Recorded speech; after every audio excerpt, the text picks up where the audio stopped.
รูปในนี้เด้อหมอจะให้เข้าขี้อันขี้เลยขี้เลยเป็นเกลือเขียวที่อยากให้อยู่บ่เนี่ยยังเบอร์สิยังไม่ได้มันเป็นน้ำหรอบ่เป็นขี้เหลวถ้าเกิดได้ก็ไปใส่ล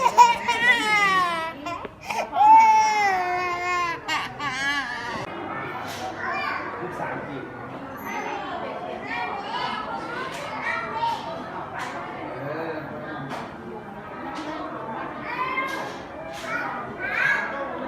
อยู่กับแม่เด้อสองเด้อ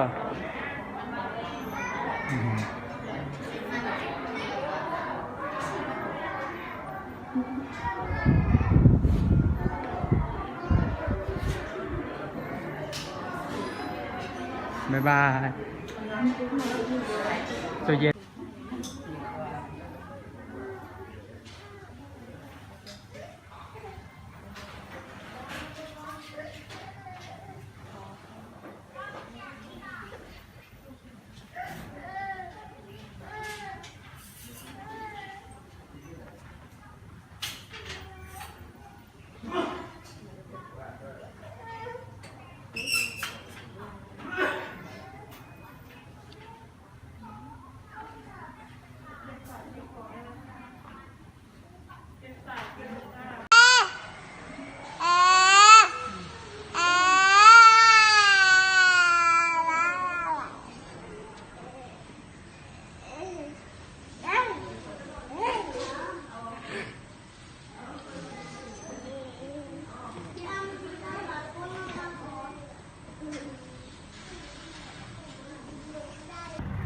เขามาฮอทงหมอ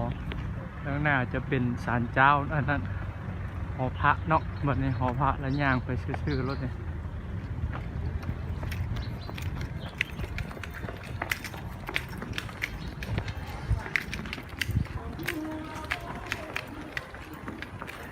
ซื้อไปเลย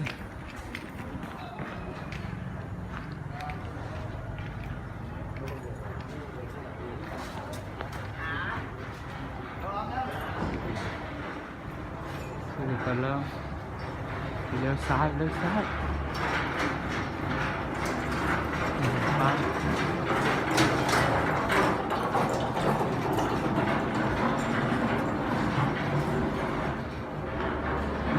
ตึกผู้ป่วย62 ปีชั้น3ตึกผู้ป่วยเด็กชั้น3โอเค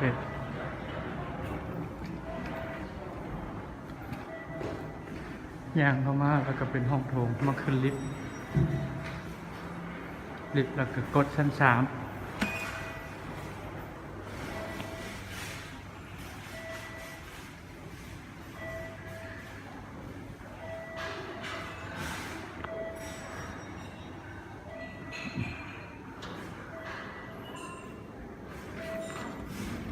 ขึ้นลิฟต์ไป